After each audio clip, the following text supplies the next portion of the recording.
जगताप, माजी चेअरमन बाळासाहेब तावरे, नाना देवकाते, शहाजी काका गावडे, प्रशांत काटे, नाना सातव, धनंजय जामदार, विजय गालिंदे, ॲडव्होकेट राहुल तावरे, राजेंद्र ढवाण पाटील, अविनाश गोपणे, प्रवीण झांबरे, राजेंद्र बनकर, सागर जाधव, बाळासाहेब गवारे, हर्षल कोकरे, राजेंद्र धुमाळ, विलास लोणकर, लालासाहेब गावडे, संपतराव गावडे, किशोर हिंगणे, बापूराव गावडे, दयानंद लोंढे, अनेक माझ्या मळत आणि या परिसरामध्ये माळेगावच्या कार्यक्षेत्रामध्ये तसंच बारामती तालुक्यामध्ये काम करणारे सर्वच आजी माजी सन्माननीय पदाधिकारी, प्रतिष्ठित सभासद, पत्रकार मित्र, बंधू भगिनींनो, माझ्या तरुण मित्रांनो, थोडा उशीर माझ्याकडनं झाला त्याबद्दल दिलगिरी व्यक्त करतो. इथून गुणवडी, डोरलेवाडी, झारगावडीची सभा एका ठिकाणी घेतली, त्याच्यानंतर मेखळी, सोनगाव आणि घाडगेवाडी ती एक सभा एका ठिकाणी आहे आणि नंतर निरावाग्याची सभा आहे. आत्ता आपल्याला विस्तृतपणे विद्यमान चेअरमन साहेबांनी सगळी माहिती दिलेली आहे. काही गोष्टी इतक्या फेक नरेटिव्ह सेट करायचा प्रयत्न चाललाय. मला इथं आता मीडियाचे वेगवेगळे माझे प्रतिनिधी आहेत. तुम्ही सगळ्यांनी अनेकांनी इथं बसणार, तिथं सतीशच्या जे कार्यालय सतीश तावरेंचं, अजित, सतीश, ओम साई, तिथं तुम्ही ऐकलेलं आहे. आणि एवढं मला आज एक दोन जणांचे फोन आले, म्हटले दादा काही चॅनलला काही तुमच्याबद्दल दाखवतात. म्हटलं काय झालं? तुम्हाला सगळ्यांना मी खरेदी विक्री संघ, दूध संघ, मार्केट कमिटीच्या पेट्रोल पंपाची माहिती देत असताना असं म्हणालो की एकेकाळी ह्या देशाची एक व्यक्ती म्हणजेच धीरूभाई अंबानी हे स्वतः पेट्रोल पंपावर पेट्रोल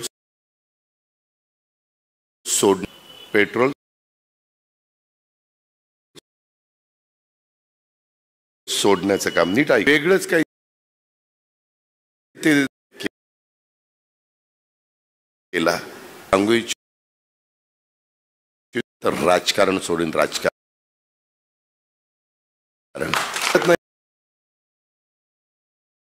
लोकांना हे सांगायचं होतं. आज विक्री संघ, दूध संघ सोडाय काय, पेट्रोल सोडायचं ही काय दिली ते इतकं वेड्या लिहिताना काय नाही दाखवत.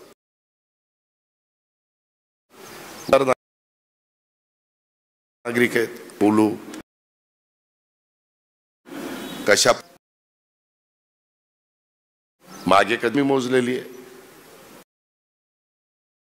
त्याच्याकडे केलेलं आहे.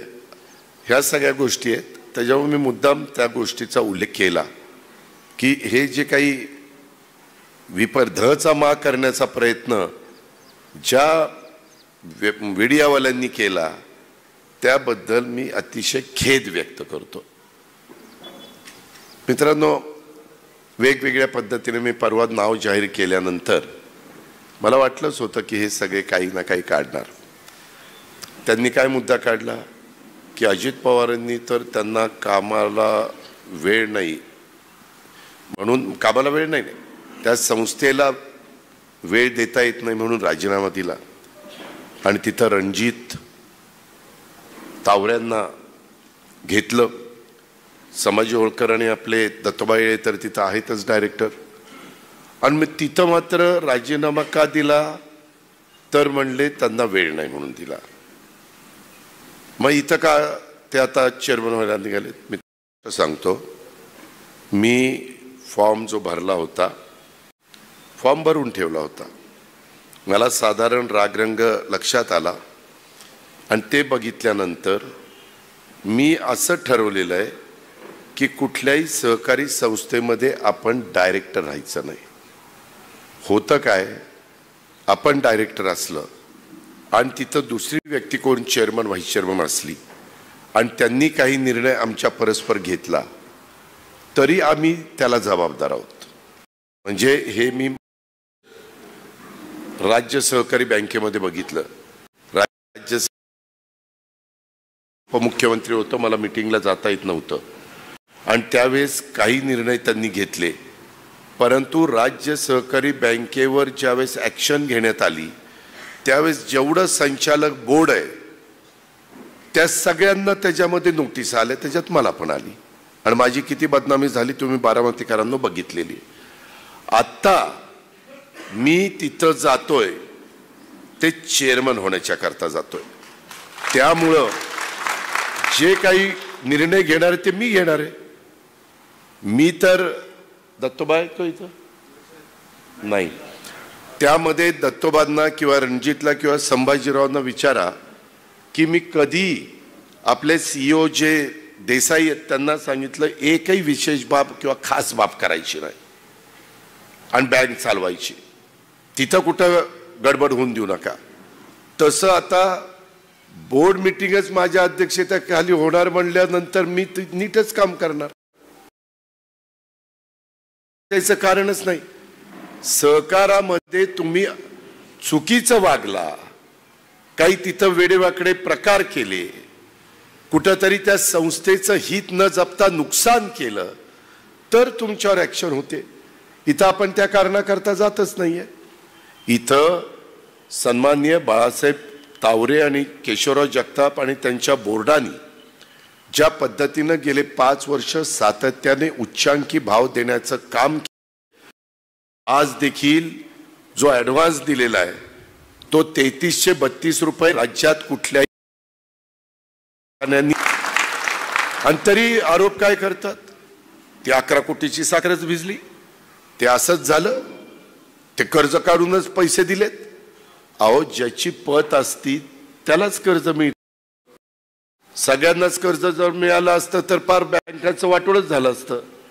मॉर्गेज तुम्ही काय ठेवता तिथं तेवढं ठेवण्या, तुमच्याकडे साखर किंवा इथेनॉल आहे का, कारण पैसे तर तुम्हाला 200 रुपये द्यायचे, साखर तर विक्रीची परवानगी प्रत्येक महिन्याचा कोटा असतो, त्याच्यावर अधिकची विकता येत नाही, ती विकल्याशिवाय तुम्हाला पैसे देता येत नाही. साखर तयार झालेली वर्षभर हे संचालक बोर्ड विकत असतं, कुणाचंही संचालक बोर्ड, कारण कोटाच तसा असतो. हे काही सांगत नाही, काही सांगतात, हे असं करतात तसं करतात. मित्रांनो, तुम्ही मळद परिसरामधले बरेचसे सभासद आहात.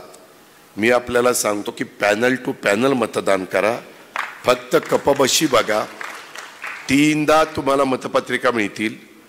पहिल्यांदा 3 मतपत्रिका मिळतील, त्याच्यावर प्रत्येक मतपत्रिकेवर 3-3 शिक्के मारायची कपबशीवर. दुसरी मतपत्रिका मिळेल त्याच्यावरही 3 ठिकाणी कपबशीवर शिक्के मारायचे. दुसरी 3 मतपत्रिका मिळेल, म्हणजे पहिल्या ज्या 3 मिळतील त्यातलं सांगतोय, त्याच्यात पण 3 शिक्के मारायचे. नंतर दुसऱ्या वेळेस तुम्हाला 4 मतपत्रिका देणार आहेत. त्या 4 मतपत्रिकेमध्ये प्रत्येक मतपत्रिकेत 2-2 शिक्के मारायचे. 2च ठिकाणी कपबशी आहे, त्या आहेत 4 नंबर गट, 5 नंबर गट, 6 नंबर गट आणि महिला गट. अशा पद्धतीनं तिथं करायचंय. आणि शेवट पुन्हा तुम्हाला 3 मतपत्रिका देतील, त्याच्यात एकच शिक्का मारायचा. एवढं पद्धतीनं आपण मतदान करावं.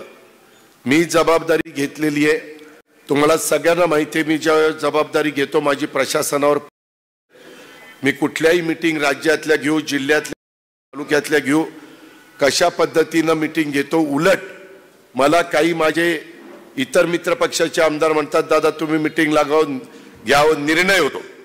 मी येस ऑर नो अशा पद्धतीनं निर्णय घेणार आहे. बारामती जी बदललेली आहे, बारामती जी सुधारवलेली आहे, किंवा आपला तालुक्या जो सुधारवलेला आहे, त्यामध्ये आपण ऐकून घेतो. आत्ताही नाना देवकाते, मी, नाना आमचा सातव, आम्ही तेच बोलत होतो. ते म्हणले की दादा तुम्ही नाना म्हणत होते की केशवराव किती व्यवस्थित पटवून सांगतायत. म्हणलं त्यांनी काम केलंय, त्यांना अनुभव आहे म्हणून ते पटवून सांगतायत. ज्यावेळेस माणसाला अनुभव येतो, आता तुम्हालाही जर सांगितलं जिल्हा परिषदेवर बोला तर तुम्ही एकदम जोरात बोलणार, कारण तुम्ही अनुभव घेतला, तुम्ही तिथं काम केलंय. तशा पद्धतीनं ते म्हणले की तुम्ही त्यांनाही एक सन्मान केलेला आहे की कुणी मला उद्याच्याला चेअरमन झाल्यानंतर काही मुद्दा आणला, काही सूचना केली तर त्या सूचनेचा आम्ही आदर करू. जी आपल्या माळेगाव सहकारी साखर कारखान्याच्या 19,750 मतदार सभासदांना फायदा देणारा असेल तर काय नाही करायचं. आणि त्या पद्धतीनं आपण आज मी जिल्हा बँक पण चालवली, तशीच चालवली. सगळे शिवाजीराव दादा काळे, साहेबराव सातकर, राजेंद्र कुमार घोलप, शिवाजीराव भोसले माजी आमदार वारलेले, ते असे दिग्गज नेते तिथं होते.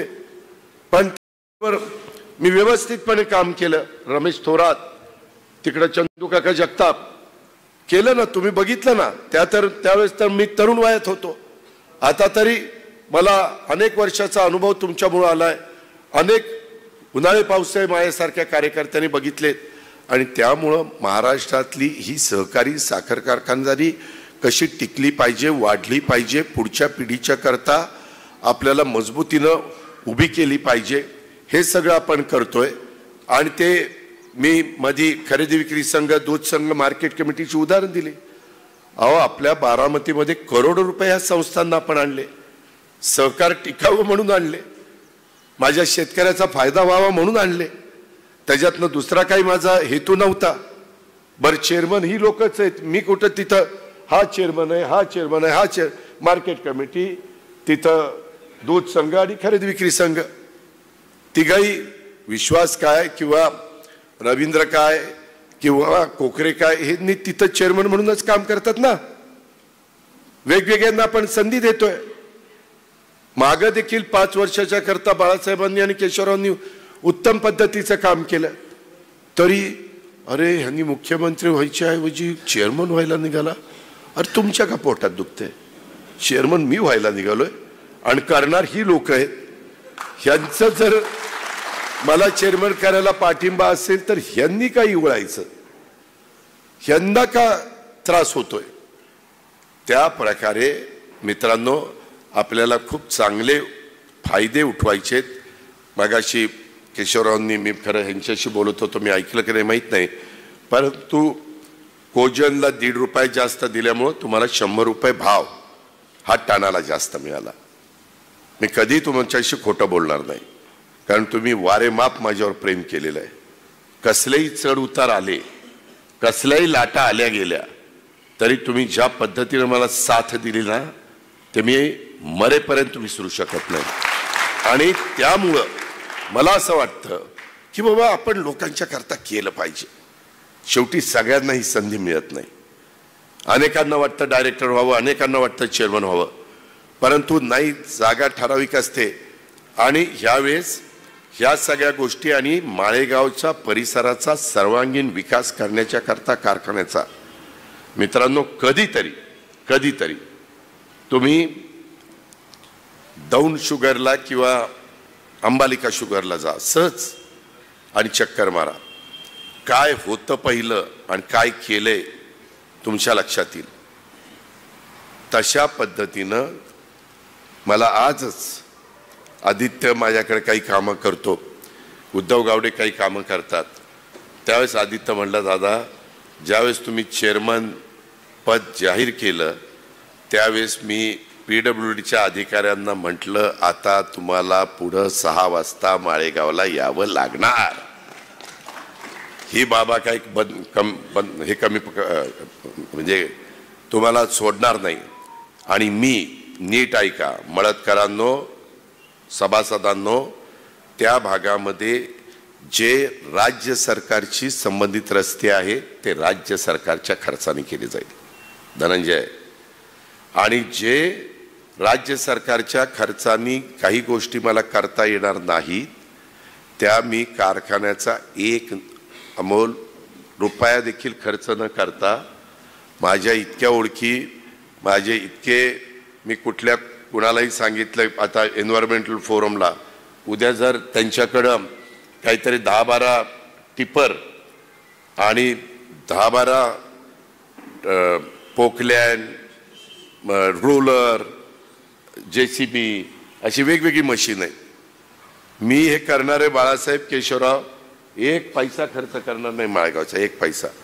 तुम्ही बघा, ज्या दिवशी तुम्ही पूर्ण पॅनल टू पॅनल, माझी तुम्हाला हात जोडून विनंती आहे, ह्यावेळेस बाबा एखादा गावातला 2-2 धरायचे तसं करू नका.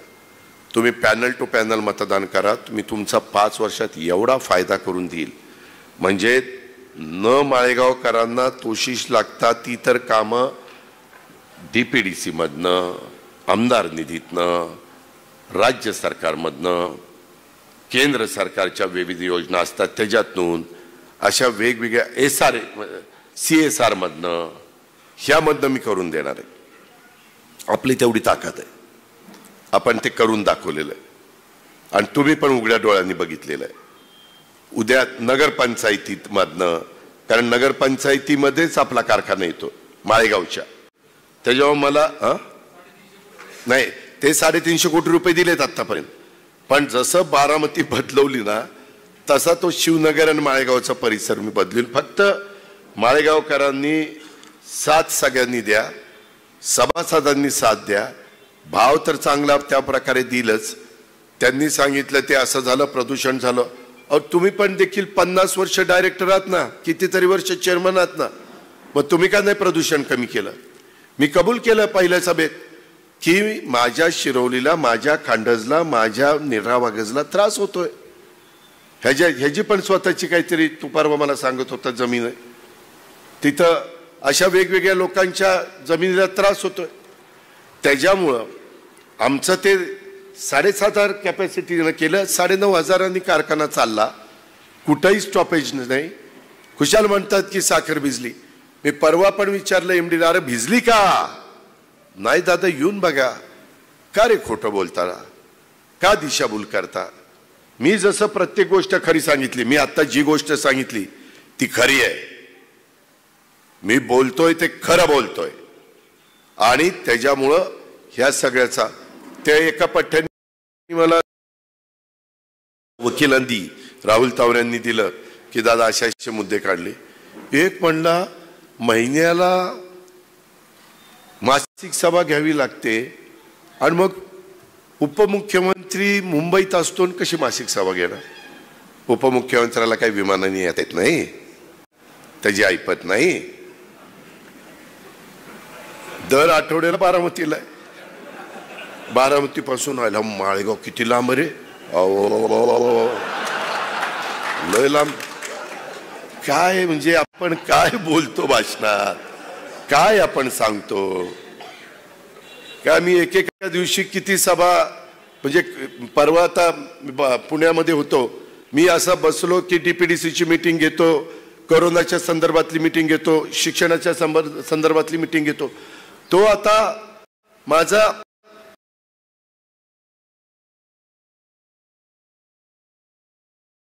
ज्ञान समजलेलं आहे आणि त्यामुळं हे मला तर तुम्ही म्हणजे छत्रपती नाही, इथं आता छत्रपतीचे काही सभासद आहेत. 84 सालीच मी तर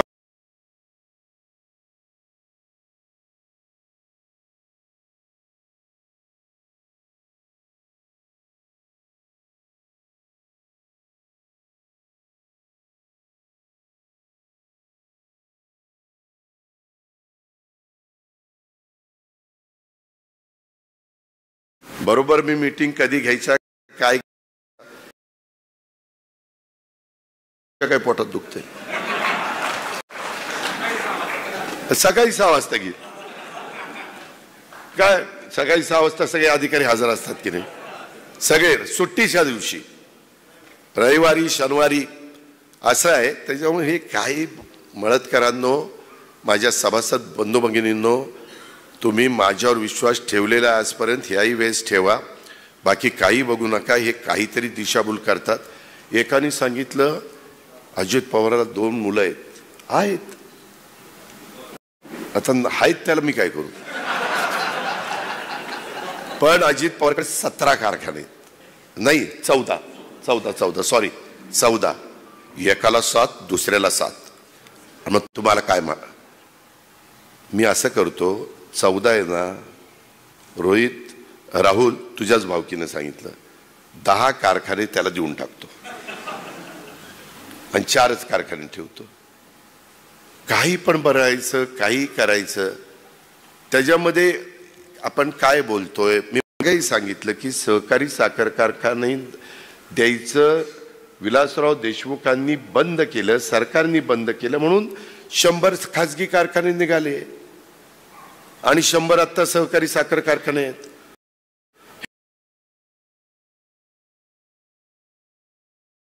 मी आज तुम्हाला सगळ्यांना सांगतो, जोपर्यंत अजित पवार जिवंत आहे तोपर्यंत माळेगाव कारखाना हा सहकारीच राहणार आणि पुढेही सहकारीच राहणार.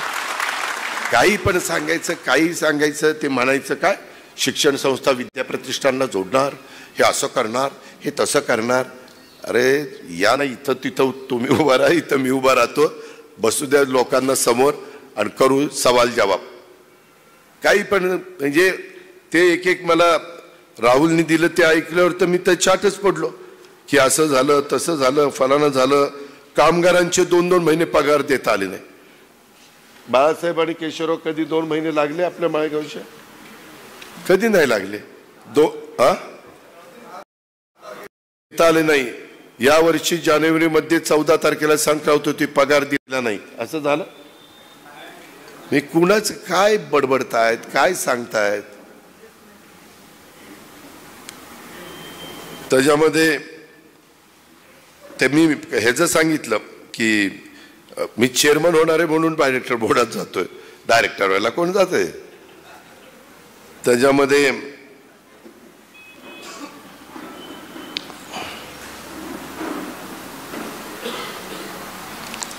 ह्याच्यामध्ये काहीच हे तथ्य नाही, काही नाही. हा एक सांगितलं, राजवर्धन शिंदे, किरण गुजर, नितीन सातव हे सर्वजण अण्णांना 4-5 वेळाला भेटायला गेले आणि म्हणाले पुढील 5 वर्ष तुम्हीच चेअरमन व्हा, आमची फक्त 5-6 घ्या. म्हणजे आता ह्यांची घ्या का कोणाची घ्या कोणाला माहिती. आणि त्यांची निवड सुद्धा तुम्हीच करा आणि तुम्हीच व्हाईस चेअरमन व्हा. परंतु मी तुमच्यासाठी चेअरमन पद नाकारलं. कुणी पाठवलं, कुणाला पाठवलं आणि मला कुणाला पाठवायची काय गरज आहे? जर मला बोलायचं झालं तर मी डायरेक्ट जसं पृथ्वीराज बापूशी बोललो तशा पद्धतीनं मी त्या ठिकाणी केलं होतं. पण मला तुमच्याशी बोलायचं कारणच नव्हतं, कारण तुमचं वय वर्ष 85 झालेलं आहे. स्मरण होतं आमच्या 1-1.25 लाख लोकांचा प्रपंच अशा व्यक्तींच्या हातामध्ये देणं कदापि चुकीचं ठरणार आहे.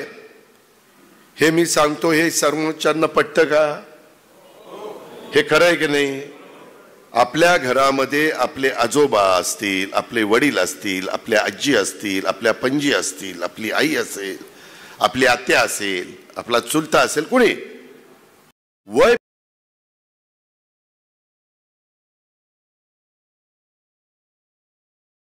धरून चालवावं लागतं, बसवावं लागतं. अरे एवढी आमच्या माळेगाव सहकारी साखर कारखान्याच्या सभासदांच्या मध्ये काही एक पण चेअरमनच्या योग्यतेचा नाही. आणि मी अण्णा तुम्हाला सांगतो की आत्तापर्यंत मी यांचा अवमान करत नाही, परंतु ज्यांची कारकीर्द आहे त्याच्यात सर्वात उजवी आणि दैदिप्यमान कारकीर्द श्री 21 माझ्या संचालकांच्या वतीनं मी ह्या उद्याच्या 5 वर्षात तुम्हाला करून दाखवेन.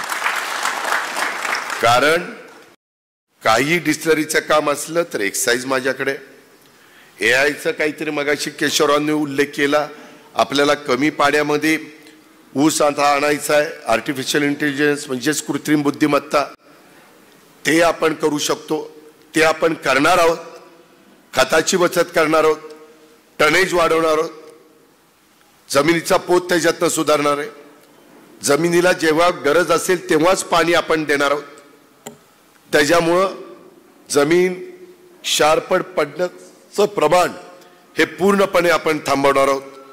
बाकीच्याही बाबतीमध्ये जिथं क्षारपड जमिनी झालेल्या आहेत तिथं वेगळ्या प्रकारचं जे टेक्निक आहे तुम्हालाही विचारीन, डिपार्टमेंटलाही विचारीन, तज्ज्ञांनाही विचारीन. काय केलं तर माझ्या इथल्या शेतकऱ्यांच्या जमिनी नदीकाठच्या ह्या चांगल्या होतील आणि तशा पद्धतीने चारे आपण सगळ्यात चांगल्या करून घेऊ. रस्ते तर आपले अनेक चांगले झालेले. मी काल ढवणांच्याकडे होतो, राजेंद्र आम्ही बसलो होतो रात्री बराच वेळ. तिथंही काही रस्त्याची गायकवाडांच्या ढवणांच्या इथनं जाणारा रस्ता, आमच्या जाधवांच्याकडे जाणारा रस्ता, आमच्या गोकुळ नगरकडे जाणारा रस्ता, आत्ता पण माझ्या मळ्याच्या सरपंचांनी काही मला निवेदन दिलेली आहेत. त्याच्याबद्दल आता मी बोलू शकत नाही का तर मी उमेदवार आहे. पुन्हा म्हणतील आचारसंहितेचा भंग केला, उपमुख्यमंत्री पदाचा वापर करून लोकांना आमिष दाखवली, प्रलोभन दाखवली, काम करतो म्हणून सांगितलं. त्याच्यावर 22 तारखेचं मतदान होऊ द्या. त्यानंतर योगेश बनसोडेजी, किरण गावडेजी, माझ्या ग्रामपंचायतीचे सर्व सहकारी यांनी फलटण रोड जाधव शेख वस्ती येथे कॉन्क्रीट रस्ता निधी मंजूर होऊन मिळण्याबाबत, त्याच्यामध्ये JJM मधून अंतर्गत नळ पाणी पुरवठा पाईपलाईन रिवाईज अधिकाऱ्यांना सूचना देणं, ग्रामपंचायत मळत विकास कामं मंजूर करणं आणि मळत जलजीवन मिशन अंतर्गत सुरू असलेल्या नळ पाणी पुरवठा योजनेच्या कामाच्या बाबत अशा 2-4 निवेदनं मला दिलेली आहेत. ह्या पद्धतीनं ही कामं आपणच करणार. मी परवाही सांगितलं वन इन ऑल. हे मी आणि माझं संचालक म्हणालं की तुमची कारखान्याची पण ऑल इन वन. अविनाश कधी कधी दुरुस्त करत नाही, तू मलाच होला हो करतो असं नाही, ऑल इन वन. त्याच्यामुळं हे आपल्याला करायचंय. मळतकरांनो, मागं जे झालं तो त्यांचा काळ होता, त्यावेळेस तुम्ही केलं. आता काळ आपला आहे, काळ माझा आहे. मी करून दाखवणार आहे. तेवढी धमक आणि तेवढी ताकद माझ्यामध्ये आहे. मी फुशारकी मारत नाही, मी गर्विष्ठपणाने सांगत नाही. मी तुम्हाला समजण्याच्या करता मी हे तुमच्या सगळ्यांच्या समोर ठेवतोय. आणि म्हणून बाबांनो, हे जे काही बाकीच्या सगळ्या गोष्टी आहेत त्याच्यामध्ये कुठलाही आपण आता त्यांच्या पायाखालची वाळू सरकारला लागलेल्या असल्यामुळं अजिबात त्यांच्या खोट्या नाट्या गोष्टीवर विश्वास ठेवू नका. ते म्हणले ना 60,000 पोती भिजली.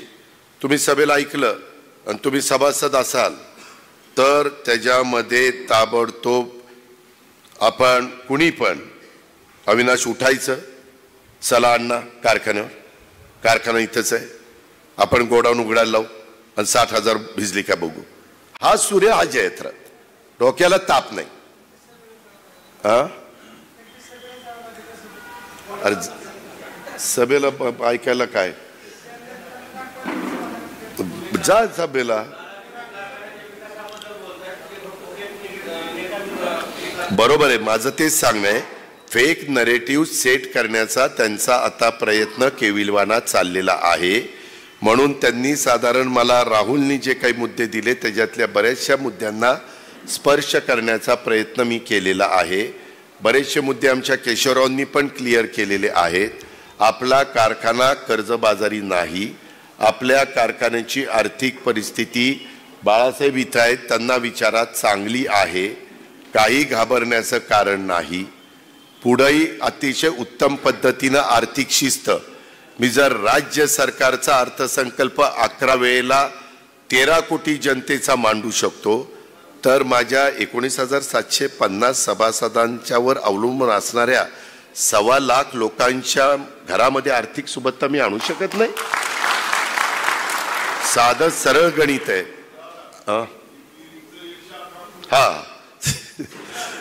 त्यामध्ये नीरा वागजला, त्यांनी बोलताना सांगितलं की 111 कोटीचे बेरिंग्सला खर्च केले. त्यातल्या एका उमेदवारांनी सांगितलं 111 कोटी नाही, 1,11,00,000. ते म्हणले तू बस, तुला माहित नाही 111 कोटी. विस्मरण होतंय. हा विस्मरणाचा प्रकार. मी खोटं नाही सांगत, मी तुम्हाला फसवणार नाही. हे विस्मरण आहे, हे आपण लक्षात घ्या. आत्ताच ही परिस्थिती, तर पुढं काय होणार आहे. ह्यांचं स्टोर आहे ते 6 कोटी वर काही लाखाचं आहे. काय म्हणजे आपण सांगतो, काय करतो, काय बोलतो. कधी काळ होता ना, त्यावेळेस तुम्हाला संधी दिली ना, परंतु तुम्ही तुमच्या 5 वर्षाच्या काळामध्ये काय परिस्थिती निर्माण केली.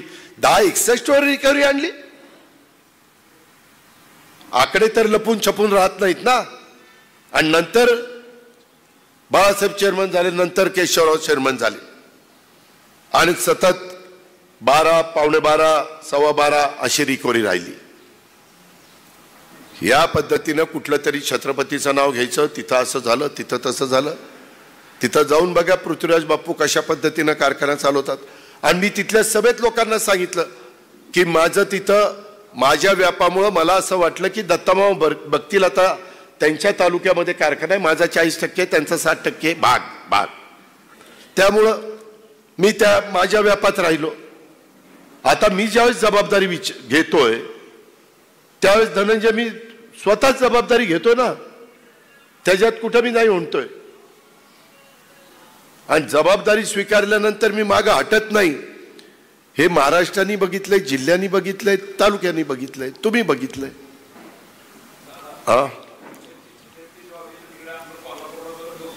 हा, राजू शेट्टी शेतकरी संघटनेचे नेते आहेत की नाही. कोल्हापूरला ते खासदार म्हणून निवडून आलेले आहेत की नाही. पूर्वी ते देखील सांगायचे कोल्हापूरवाल्यांना, सांगलीवाल्यांना, सातारावाल्यांना, अरे ते अजित पवारांच्या हातात असणारा माळेगाव आणि सोमेश्वर कारखाना जाऊन बघा, सर्वात जास्त राज्यामध्ये भाव देतो. मी नाही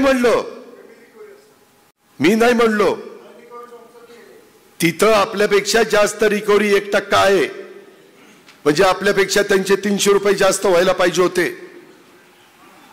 तशा पद्धतीनं भाव द्या, असं आपलं माळेगावचं आणि सोमेश्वरचं नाव घेऊन अनेकदा राजू शेट्टी साहेबांनी, शेतकरी संघटनेच्या नेत्यांनी उल्लेख केलेला आहे. कोण कुणाचा उल्लेख असा तसा करत नाही रे बाबांनो. आणि म्हणून माझी तुम्हाला विनंती आहे, खरं 5:30 वाजले, माझ्या अजून पुढे 3 सभा आहेत. माझी तुम्हाला सगळ्यांना विनंती आहे की मुद्दाम मी स्वतः चेअरमन व्हायला निघालेलो असल्यामुळं मी आज मळद अशा वेगवेगळ्या गावात सभा घेतल्यात, 12 सभा घेतल्यात. सांगता सभा 5 वाजता माळेगावला आहे, ती 20 तारखेला आहे. आणि आत्ता मी सगळ्यांना सांगतो, संगीताताई तुम्हाला, मुलमुलेताई तुम्हालाही सांगतो की इथून पुढं माझ्या जिथं सभा असतील त्याच्यामध्ये तुम्ही ब गटात स्वतःला समजायचं. आणि तुम्ही ब गटात नाही, 6 नंबर गटात, आणि तुम्ही 2 नंबर गटात. त्याच्यावर 2 नंबर गटात सभा असतानाच त्या गटातले स्वप्नील, योगेश, संगीताताई आणि तानाजीरावने हजर राहायचं. ह्या गटात सभा असताना ह्या गटातले जे उमेदवार आहेत त्यांनी हजर राहायचं. सगळीकडे फिरून तुम्ही तुमचा वेळ वाया घालू नका.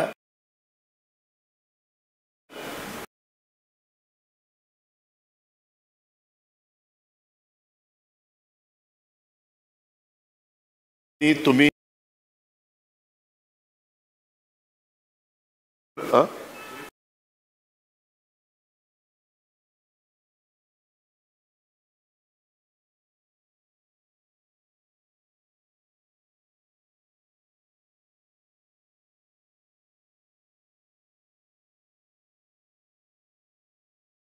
पण जनरलला सगळ्यांनी करा. आणि तुम्ही मात्र जे आहे तुम्ही बरोबर राहायचं. तुम्ही तालुक्याचे पदाधिकारी आहे. भारदस्त आहेत. त्याच्यामुळं जरा स्टेजला पण शोभा आली पाहिजे. प्रशांत तू पण थांब, कारण तुझं म्हणजे तशी काही अडचण नाही. नाना पण थांबावंच लागेल नानाला, कारण नाना जिल्ह्याचे मुख्यमंत्री होते. जिल्ह्याचे मुख्यमंत्री. गमतीचा भाग जाऊ द्या. अशा पद्धतीनं आपण सगळेजण एकमेकाला साथ देऊ, गैरसमज करू नका. आणि ह्या पद्धतीनं प्रचार केला तर आणखीन जास्त ठिकाणी आपल्या उमेदवारांना, उमेदवारांच्या समर्थकांना, मतदारांच्यापर्यंत पोचायला मदत होणार आहे. म्हणून त्या गोष्टीचा उल्लेख मी आपल्या बाबतीमध्ये केला. मी खरंच पुन्हा तुम्हाला सांगतो की इतकं आता आपल्या माळेगाव सहकारी साखर कारखान्याच्या परिसराचं, शिवनगरच्या परिसराचं, माळेगाव गावाच्या परिसराचं काय करायचं हे तुमच्या हातात आहे. फाळके, त्या पद्धतीनं तुम्ही सगळ्यांनी मागं काय कुणाचं कुणावर प्रेम असेल, काय कुणाचं कुणावर काय असेल, झालं गेलं गंगेला मिळालं. नवी पाठ, नवी सुरुवात. आणि खरोखरच मी इतकं मनात ठरवलेलं आहे. आणि वसंतराव घरी गेल्यानंतर आदित्यला विचारा, आदित्य बोलला की नाही.